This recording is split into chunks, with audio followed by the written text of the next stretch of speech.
Le gouvernement s'est appuyé sur ça pour quand même en faire des déclarations publiques par la voix du porte-parole.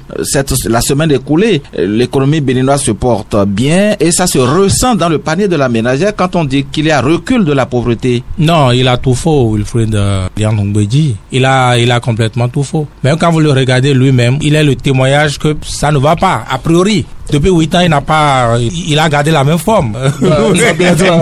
Ça vient du régime qu'il fait, non? C'est rajeuni. Oui, c'est rajeuni, il est beau, oui, bien sûr, mais bon. C'est quoi, il s'habillait pas bien? Génétiquement, ça peut être également quelque chose lié à ça. Comme on dit en Côte d'Ivoire, demander si c'est naissance ou c'est autre chose. Oui, c'est vrai qu'il a des individus, comme disaient mes amis sapeurs-pompiers pour blaguer un peu avec moi. Quand bien même on aurait acheté un congélateur, qu'on aurait tué chaque jour des bœufs, on leur aurait donné tout dans le congélateur, ils demeureront la même personne. La morphologie ne changerait pas. Ça, c'est pour titiller Wilfried Lian, n'est-ce pas? Bon, s'il le dit, contrairement à ce que je disais tantôt de sa forme, peut-être bien que son quotidien à lui a changé, mais c'est pas le cas des autres. C'est pas le cas des Béninois. Et c'est en cela que parfois Wilfried est dans des déclarations comme ça. Parce que ça... Vous pensez qu'il vend le gouvernement ou les actions du gouvernement comme à son habitude? Il vend même du vent. Il vend même du vent en parlant de les chiffres de la Banque mondiale, du FMI notamment, disent telle chose et ça se ressent dans le quotidien des Béninois, ça se ressent dans leur plat, dans leur assiette. C'est complètement faux. C'est complètement faux. Je ne sais pas si lui, il n'a pas ces signes-là. Parce que c'est à ces signes qu'on sait aussi, combien de personnes aujourd'hui, même des gens qui ne vous connaissent pas, vous adressent des messages pour dire, même si c'est 500 francs, envoie pour que je puisse réparer la soirée, pour que je puisse donner demain de l'argent. Et sans doute, c'est des gens qui sont sincères. Oui. Parce que on n'a aucun plaisir à être mendiant. C'est d'ailleurs une force de pouvoir demander ces choses-là. Mais ils vous le demandent, mais vous n'en avez pas. Sauf peut-être que vous Wilfried Lian Hongbeji, de sa position, ne reçoit pas ces gens de demandes et peut-être son entourage également. Non, vous savez, les politiques, quand ça ne va pas, c'est eux qui le diront. Lui particulièrement, ou bien les autres, son entourage, comme vous dites, je ne sais pas, j'en ai jamais discuté avec eux. Mais si vous, Patrice Avala, vous êtes la cible de ces gens de demandes, imaginez alors les acteurs politiques. Peut-être chaque matin, ils ont du monde à leur portail. Ça, c'était déjà l'ordinaire. Mais aujourd'hui, avec la situation économique du pays, je suis persuadé que cela s'est multiplié. Et ça, normalement, ce sont les responsables de l'Union progressiste, le Renouveau, les responsables du BR, je veux dire, le Gotha autour de Patrice Talon, qui devaient pouvoir tenir le langage de vérité. Oui, les chiffres sont beaux. Oui, la vie est belle selon FMI, mais elle n'est pas réelle dans la population. Et c'est eux qui devaient pouvoir, n'est-ce pas, faire en sorte que les gens comme Wilfried Lian Hongbeji ne viennent pas tenir de ces gens de langage. Parce que quand vous dites ça, ça frustre d'abord même la population. Ça frustre. C'est comme si vous moquez d'eux, quoi. Exactement. Et tout ce que vous aviez dit, tout ce que vous direz par la suite, sonne complètement faux. Ça sonne complètement faux. Mais c'est eux qui ont fait tourner de reddition de comptes récemment, non? Ils nous ont écouté, les populations, non?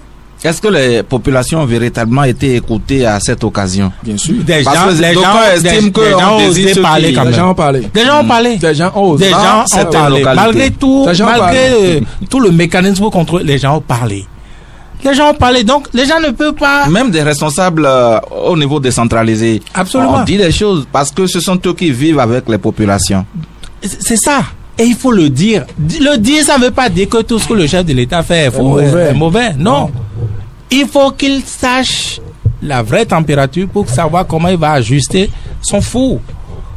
C'est ça, justement. Et moi, je pense que on n'en est pas encore. Surtout que nous tendons vers une période électorale à présent.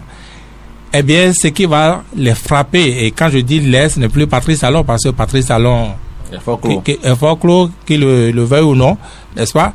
Mais ce sont les autres là qui vont être frappés, justement. À moins que, comme ils ont l'habitude, on gagne, mais même ça, ils n'ont pas encore gagné cette fois-ci. Comme ça, quoi. Serge Avidjemé, on parle de la remontada de l'économie béninoise malgré la conjoncture mondiale, et Wilfried Léandre Hongbeji, vous l'avez entendu la semaine écoulée dire que de façon formelle, standards internationaux, la pauvreté a reculé au Bénin.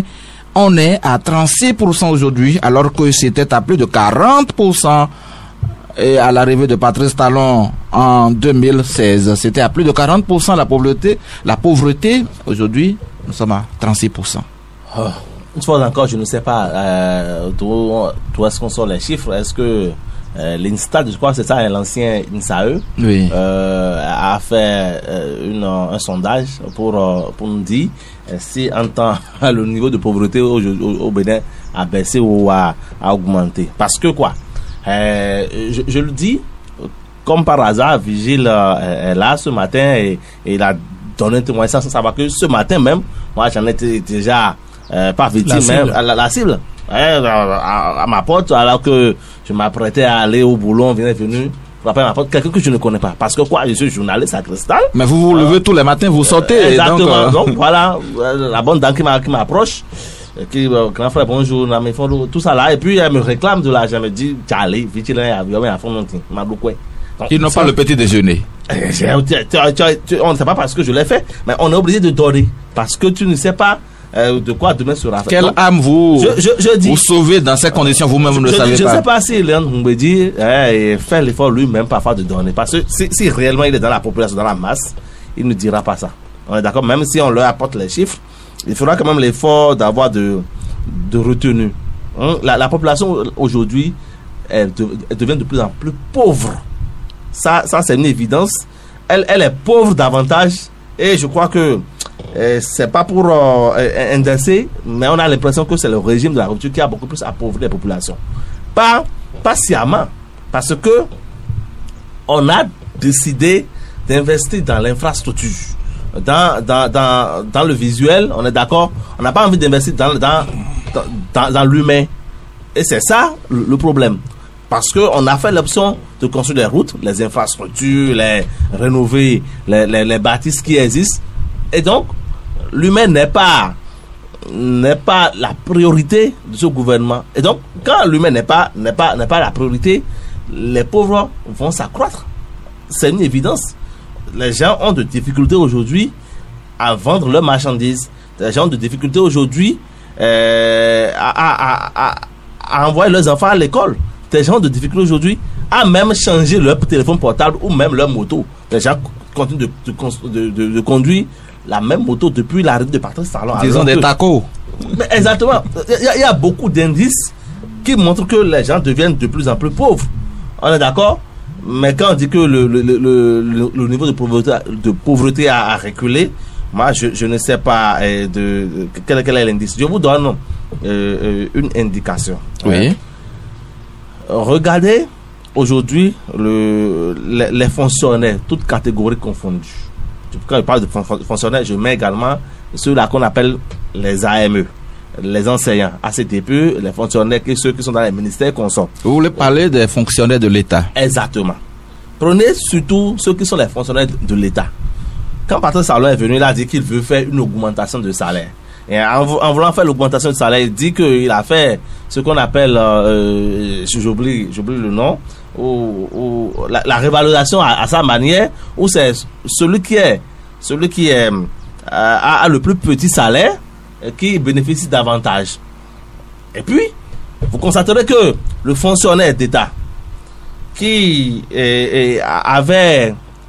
gagnait 300 000 francs CFA n'a pas l'augmentation appropriée par rapport à son niveau de salaire.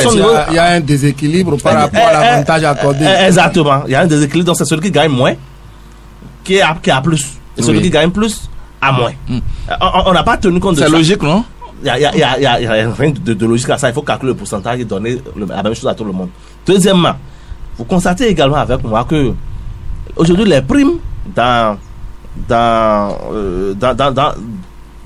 la fonction publique, aujourd'hui, on a saucissonné ça. on a mis ça Est-ce ensemble. qu'elle existe encore? Non, c'est comme ça qu'on l'a fait. On l'a mis ça ensemble et puis on a saucissonné, on a mis ça sur les salaires. C'est bien que même le fonctionnaire aujourd'hui, sinon l'enseignant, quand il doit commencer la rentrée, les primes des héritiers, toutes les primes ont été saucissonnées sur le salaire. Et ça a de répercussions sur ce que j'ai dit tout à l'heure. C'est une manière vraiment d'appauvrir davantage le fonctionnaire.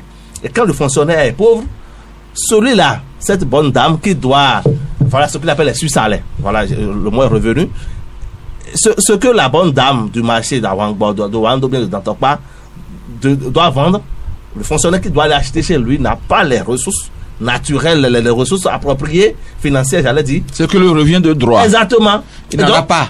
C'est une manière d'appauvrir davantage, n'est-ce pas, l'humain, parce que on a dit, je veux rendre le pays beau, je veux rendre tout ce qui est vilain, en guillemets, autrefois plus beau. Et donc on sacrifie, n'est-ce pas, les populations au détriment des baptistes. Voilà.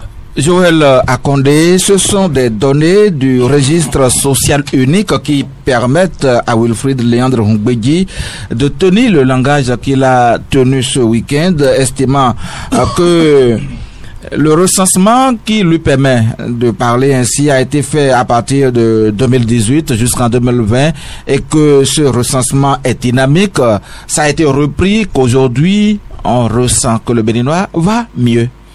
Non, moi je pense que Vigile a déjà dit l'essentiel. Il a même complété ce que j'avais donné comme avis sur la question. J'ai dit le FMI s'est accroché à des indicateurs macroéconomiques qui ne nous regardent pas ici. C'est nous qui sommes ici et c'est nous qui vivons en fait dans le pays.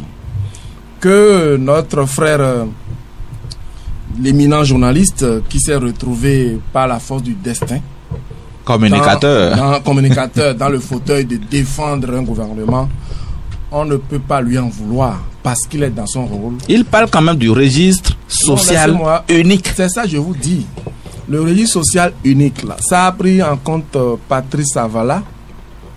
Ils ont sillonné tout le Bénin. Non, il y a eu des critères, justement. Bien sûr. Il y a eu des critères. Le registre social unique dont on parle a pris en compte les pauvres extrêmes. Ça a pris en compte les pauvres extrêmes. Quand on dit les pauvres extrêmes, c'est des gens qui n'ont vraiment pas la capacité de s'offrir un repas par jour.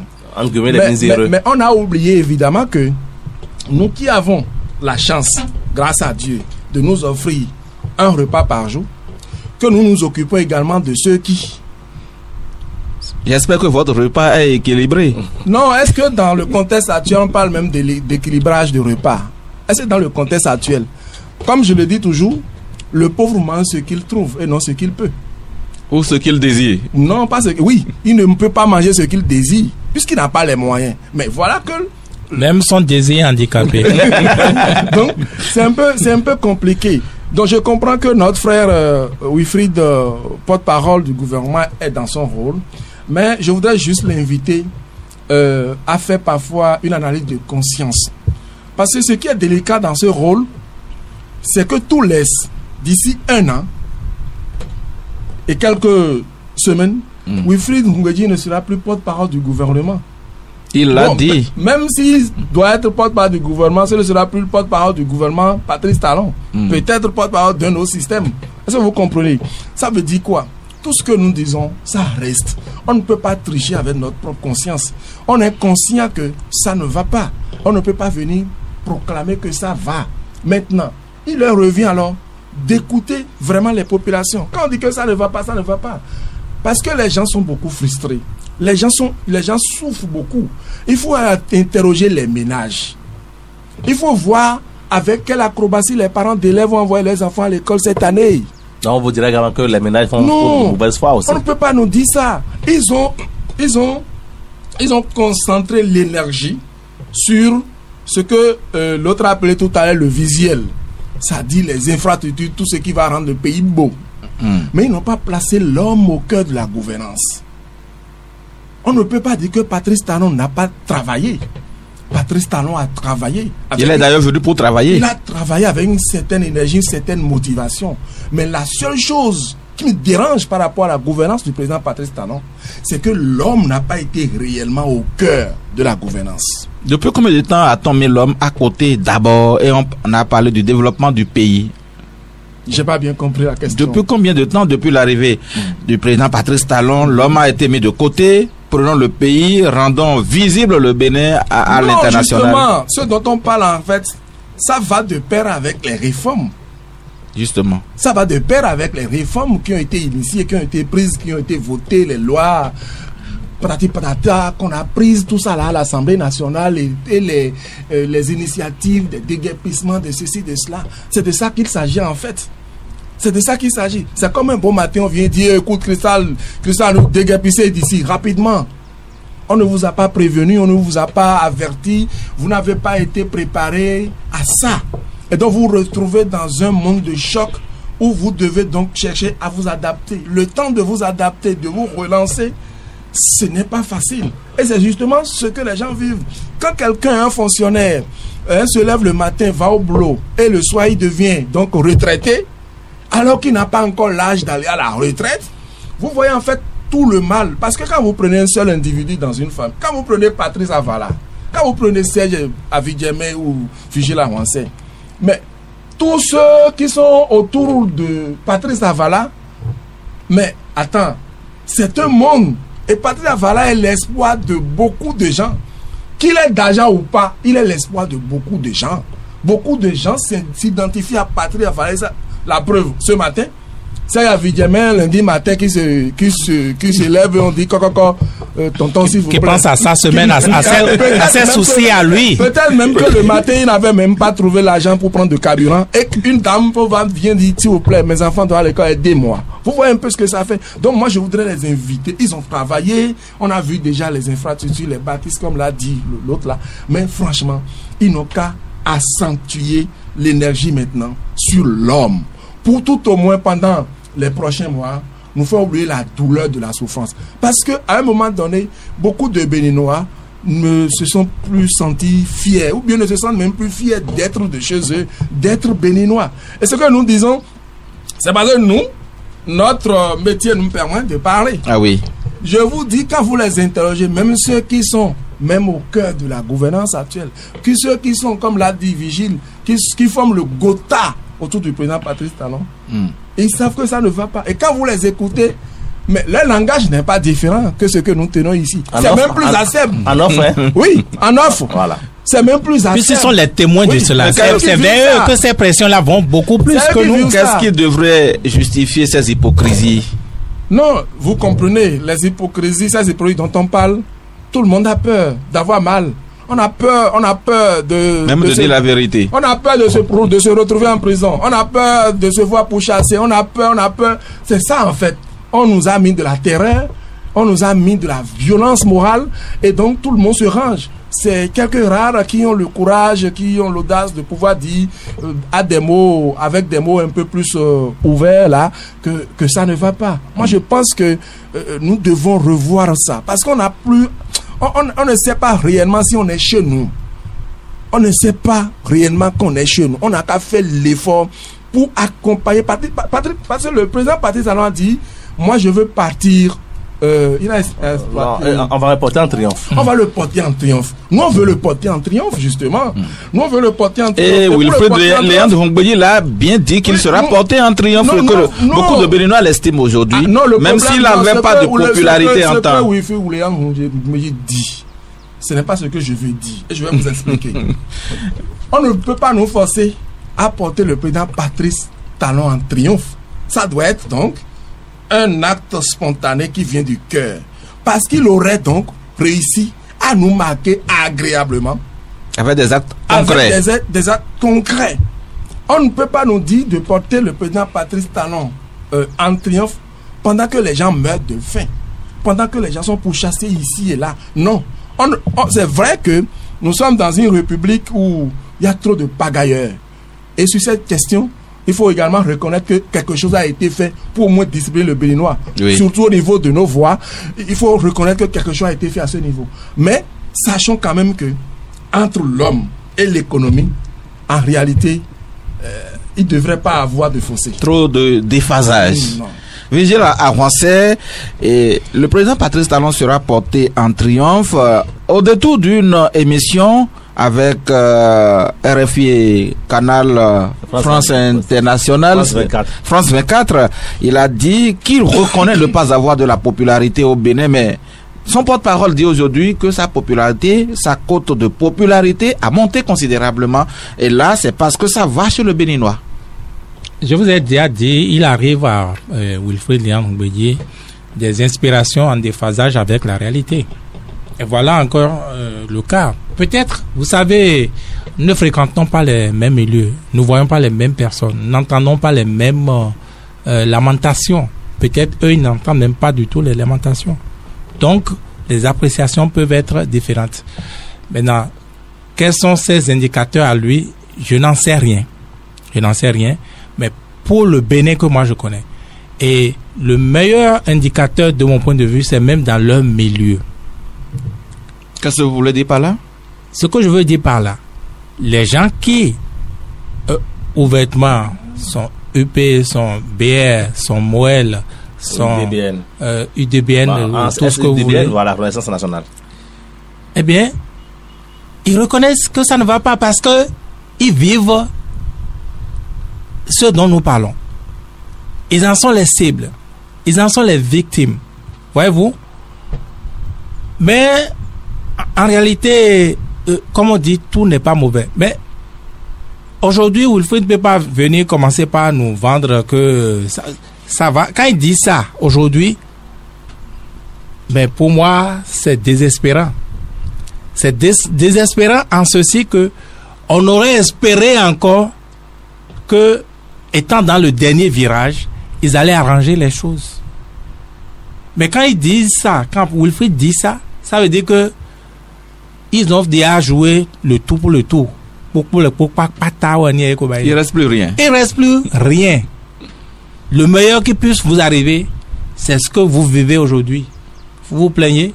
Ah ouais. Considérez-vous comme heureux. Parce que ça aurait pu être plus pire. Voilà, donc, ils ont tout sorti de leur cartouche. Il n'a plus rien à attendre d'eux. C'est ce qu'il est en train de dire. Et c'est pourquoi c'est désespérant, n'est-ce pas, pour les Béninois. C'est en déphasage complètement avec la réalité, ce discours-là. Et vous le savez très bien. Vous le savez très bien. Maintenant, les Béninois, ils m'étonnent. J'avais toujours dit, rappelez-vous, même depuis Soleil FM, que vous ne pouvez pas élire un capitaliste sauvage, j'insiste bien, sauvage, comme Patrice Talon, et espérer du socialisme. Mais quand même, ils ont promis le hautement social. Oh, mais quand vous avez quand ils ont dit ça en 2021 là, quand ils ont dit ça en 2021 que vous jacassez, vous étiez, vous pouvez apprécier maintenant, non? De 2021 à 2024, bientôt 2025, on est à 3-4 ans. Donc, on peut apprécier. C'est justement ce qui est en marche, selon Wilfrid, et la pauvreté a reculé. Quand le social va avec les actes de réforme, je pense que la population, normalement, devrait se sentir à l'aise. Oui, Wilfrid, peut-être qu'il est venu dire ce que son patron s'est résolu à constater. C'est son constat, donc il est venu porter la parole ou le constat ou bien le sentiment de Patrice Talon. Ce qu'il aurait souhaité, c'est lui qui a voulu être porté en triomphe, non? Aujourd'hui, il est porté en triomphe. Il a dit que le triomphe vient petit à petit, puisque les choses changent positivement. Les choses changent où? Sur la mer? Ça change, non, parce que le palais est à côté de la mer. Le Béninois prie individuellement, il a dit. Vous savez ce qui arrive à ses amis. C'est grave, quoi. Vous savez ce qui arrive à ses amis là. Quand ils sont là-haut, à côté de l'Amazone là, et qu'ils regardent de l'autre côté, l'océan il est bleu, et le bleu est beau. Il sourit et il dit la vie est beau. Oh, la vie est belle. Il paraît que c'est beau. Cotonou est plus beau que Paris aujourd'hui, il paraît. Qui il paraît? Parce que je suis sûr qu'ils tous ils ont été à Paris au moins à travers ces fonctions-là. Bon, donc voilà. Donc moi je pense que il vaut mieux avoir pitié de ces gens de déclaration. Il faut avoir pitié de ces personnes parce que juste là on n'a pas dit que tout est mauvais. On peut même pas, réaliste, on peut même pas dire que tout est mauvais, non? Moi, j'investis un peu moins maintenant dans l'entretien de mon véhicule comparé à avant 2016. Et ça, moi, j'apprécie. L'infrastructure routière est en forme. Moi, j'apprécie. Donc, c'est pour dire que tout n'est pas mauvais. Oui. Mais parlez comme un avocat, quoi. Là, vous avez raison, là. Ce que vous avez bien fait, là. Insistez là-dessus. Dites que quelqu'un d'autre va venir et lui va faire le social. Mais que vous avez fait ce que vous avez pu, que vous croyez meilleur pour arranger l'horizon également. Quand vous avez fini ça, là, que quelqu'un d'autre viendra vous faire le social, mais qu'on ne pouvait pas continuer, n'est-ce pas? Moi, je préfère encore un langage franc, comme celui-là, qui admet que... on reconnaît que tout n'est pas rose dans les ménages. Oui, nous avons dit hautement social. Mais pourquoi ils ne disent même plus ça? Pourquoi ils ne parlent plus de hautement social? Pourquoi ce n'est que dans votre bouche, Patrice Avala, que le hautement social survit? Avec cette sortie du jeudi, Wilfred Léon Hongbeji, parlant du ramassage des ordures, a dit que ça rentre en ligne de compte du hautement social dans la mesure où ils n'ont rien inventé et que les Béninois peuvent rester tels qu'ils étaient pour faire ramasser les ordures. C'est ce que je vous dis, Patrice Avala. Ces gens-là, capitalistes sauvages, il ne faut rien espérer d'eux du point de vue social. Même si vous le dites, dites-leur que c'est faux. Dites-leur que c'est faux. Mais ce qui m'a étonné, moi, c'est qu'ils aient décrété le ramassage d'ordures gratuitement, tout le reste là. Mais quand vous voyez de près, est-ce que c'est gratuit? Pas du tout gratuit. Pendant les 4 années passées? Pas du tout. Vos impôts, si vous allez payer les impôts, c'est marqué là-dessus, ordures, ils vous prennent ça. Ils prennent ça. Sauvagement aussi. Non, pas sauvagement. Ils prennent ça sous plusieurs formes. C'est-à-dire l'individu là. Vous avez une société, vous payez ordures. Vous payez électricité là. Oui, vous payez ordures. Automatiquement. Pourtant, pourquoi 2 fois? Et parfois 3 fois, parfois 4 fois. Qui vous prennent ça. La preuve, j'ai dit qu'ils n'en sont pas capables. Ils avaient décrété ça, pourtant ils prenaient. Et ils prenaient anormalement.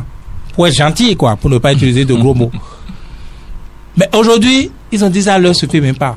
Ils vont vous facturer directement et vous prendre ça. Au moins, ça sauve les autres parce qu'ils ne peuvent pas facturer ça, nous mettre ça encore sur les impôts. C'est pas mal ça. Non, mais ces factures-là viennent à la maison. Hein, l'impôt, c'est par ailleurs, vous payez ça compte tenu de vos activités. Peut-être que oui, ça va vous rester. payez, mais vous ne payez pas taxe sur ordures.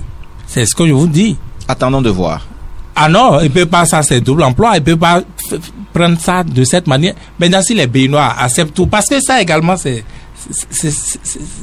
voyez-vous, on a réglé le pays, même eux, ils peuvent même penser régler le pays, mais même s'ils règlent le pays, est-ce que les Béninois sont obligés de rester dans l'ordre qu'ils ont établi? Les Béninois, bon, bref, moi je ne peux pas dire plus que ça. Les Béninois, si vous n'êtes pas d'accord, je dis c'est dans l'entendement humain. Quand je pince le bras de Joël a mal, il n'a pas encore crié parce qu'il n'a pas mal peut-être. Voyez-vous, si je le pince fort, il va crier. C'est naturel, c'est dans l'ordre naturel des choses. Et ça, j'entends qu'il a crié. Il m'envoie l'information, le renseignement que ça lui a fait mal. Alors si je veux lui faire mal davantage, je pince davantage. Je donne cet exemple, cette image pour dire que c'est dans le courant humain que les Béninois, s'ils ne mangent pas bien, avec cette déclaration du chef de porte-parole du gouvernement, c'est à eux de dire ça ne va pas, c'est faux. C'est à eux de le dire. On a les marches contre la faim là. On en a parlé quand? Il n'y a pas encore un an. Les marches des syndicalistes, je veux dire, on en a parlé il y a combien de temps pour que Wilfred dise que tout va bien aujourd'hui. Encore que lui, il est un politique, donc il faut le lui reconnaître, n'est-ce pas? Donc il faut que chacun joue son rôle dans la République, que les Béninois ne se sentent pas, comment dire, pris en otage. quand bien même vous aurez été pris en otage, délivrez-vous. Passez le moment de l'émotion, tout le reste là. Exprimez-vous. Moi, je suis fondamentalement contre le fait que les Béninois se taisent, que les Béninois subissent. Ils attendent une hypothétique fin en 2026. Et ça, c'est dangereux. Et ça, c'est dangereux. C'est comme si vous avez le dos au mur. Quand vous devez agir, c'est plus... C'est le moment idéal. C'est plus violent. Et ça, moi, je ne le souhaite pas au pays. Il faudrait que les Béninois, qu'on puisse libérer la parole, qu'on puisse libérer, au moins si les gens ont faim, qu'ils puissent s'exprimer, n'est-ce pas, ces frustrations. Mais dans tous les cas, globalement, vous voyez que les langues se délient de plus en plus quand même à mesure qu'on approche l'échéance de 2026.